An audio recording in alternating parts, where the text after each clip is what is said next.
Yo guys, welcome back.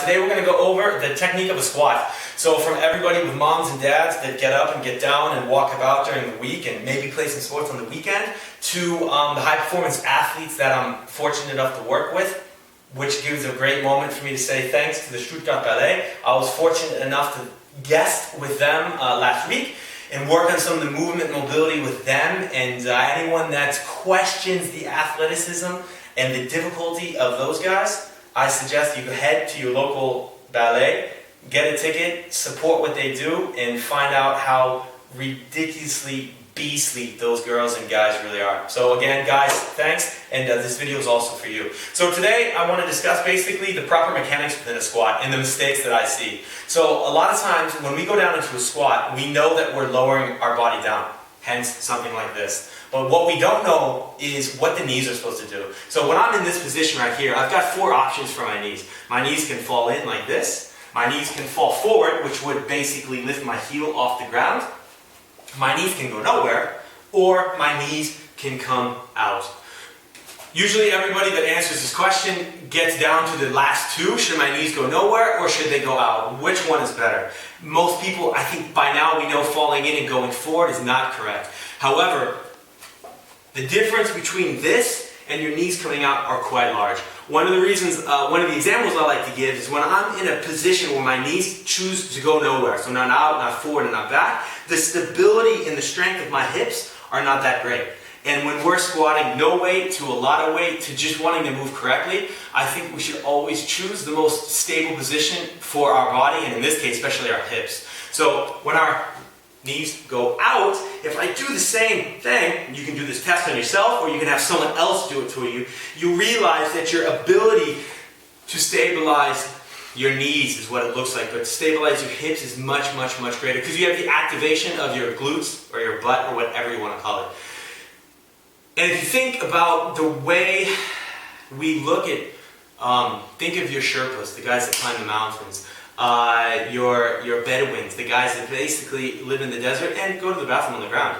And kids when they play with a dog, I have a mops or a small pug, and when the kids choose to get into a sitting position where they're playing with my dog, it's always in a position like this. And the reason I think it's nice to look at those examples is we have to remember that our bodies were not made to sit in chairs. When we're sitting in a chair, our knee, our hip, and our ankle are basically locked at 90 degrees. And where we believe we shouldn't be sitting for more than 5 minutes, in the same position, I should say, for 5 minutes, and probably not sitting more than a half hour a day, and that doesn't even really constitute a chair, then we can realize the damage that we're doing to our mobility and the reason it is difficult for us to sit in a position like this. So as I begin to put the athletes in these positions, or the people in these positions, you notice right away that their feet start to turn out.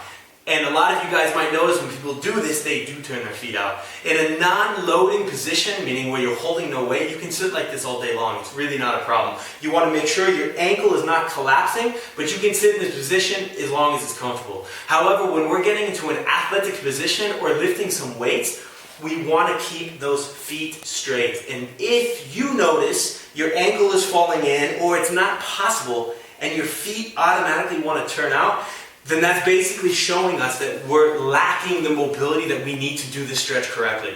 So the next video is a little bit of a special project I'm doing for the Stuttgart Ballet, but it goes into opening up your ankles, so everyone please feel free to watch that video. A second tool I like to use diagnostic-wise is the hip opener stretch. So basically, and if you need me to rotate or anything on this so you can see it better, just let me know. But here is the stretch I think probably everybody's seen. I've got a whole YouTube video on this where I go into detail about what we're looking at. But this is not only a great stretch in order to improve your squat technique, but I also call this the half squat, basically diagnostic test. Because what it allows me to do is see if people can squat.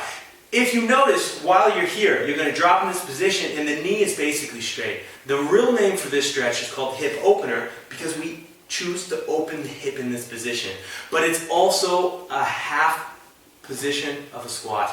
So if I see people like this in this stretch, which I do quite a bit, to me that means their squat is going to look like this. If I see people that are coming in a forward position like this, where their knee is way over their toe and their heel is up, then you can imagine what their squat also will look like. But either A, if I see someone in this position, or I can get them in this position, then right away they feel what the technique should feel like when they choose to come in a full position squat. So not only is this a great tool to teach you how to do it, but also see what limits it and the tightnesses, and compare bilaterally both sides. But usually this will also show if your ankle turns in, we know this coming from the soleus, or as you push your leg out and you attempt to try to keep the back straight and go down, if there's an extreme tightness under the leg or in the hip area, butt area, then we know, consequently, most likely from sitting in these chairs too much, that we've lost the mobility in our hips to really allow this proper position, and this becomes a fantastic way to regain that mobility we need in order to bring us down, back into a proper squat. So basically, what I'd like to see here is as we come down, the squat should be looking like this, where your knees are coming out, your feet are staying straight, your ankle is not collapsing, and your feet should really not turn out more than 10 degrees. So this is not 10 degrees, yeah? We're talking a very minimal outer rotation, if you will, of the feet. Keeping that back straight and maintaining a good position. So lastly, just one thing I hear a lot of athletes complain about is the pain in the knee or the pinching in the ankle. And now I think after our little discussion of squatting with your knees coming forward like this, you can imagine why we would get a pinch in the ankle and why we would get this painful pathology of the knee, because we're putting too much stress here and we're essentially pinching the ankle, where this way, when we open up, you notice that now instead of the knees going forward, they're coming back. This clears the ankle and this puts all of the pressure in the muscles of my hip and lower back, where there should be, and not forcing my knee joint or my ankle joint in an improper position. So make sure we're not arched and looking like a dog trying to poo, but we're really keeping that back straight. So hope that makes sense. Any questions, let me know. Around on the wall, send me an email. If you guys are suffering from the tight Achilles or soleus and you want a cool little mobility video, watch the next one in the newsletter, alright? So, guys, until next week, peace.